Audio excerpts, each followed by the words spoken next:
അല്ല, ഇനിയിപ്പം കുറച്ച് നടന്നു കഴിഞ്ഞാൽ വീട്ടിലെത്തും. അവിടെ കാത്തിരിക്കുന്നുണ്ടാവും തൻ്റെ ഭാര്യ.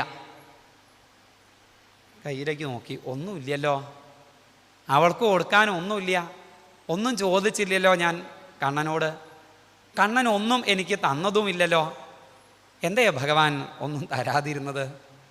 വിചിത്രരൂപ തവഖല്ലു അനുഗ്രഹ. അവിടെ ഭട്ടതിരിപ്പാട് പറഞ്ഞു, ഭഗവാനെ അങ്ങയുടെ അനുഗ്രഹം വിചിത്രമാണ്. അങ്ങ് പലരെ പല രീതിയിലാണ് അനുഗ്രഹിക്കുക. ചിലവർക്ക് നേരിട്ട് അങ്ങ് കൊടുക്കും, ചിലവർക്ക് ആദ്യം കൊടുക്കില്ല, പിന്നെ കൊടുക്കും. അത് ഭഗവാൻ ഏറ്റവും ഇഷ്ടപ്പെട്ട ആൾക്കാർക്ക് അങ്ങനെ ചെയ്യാമെന്നാണ്. അത് നമ്മളും അങ്ങനെയല്ലേ, ഈ സർപ്രൈസ് കൊടുക്കുക നമുക്ക് ഏറ്റവും ഇഷ്ടപ്പെട്ട ആൾക്കാർക്കല്ലേ. അല്ലാത്തവർക്ക് നമ്മൾ നേരെ അങ്ങ് കൊടുക്കും.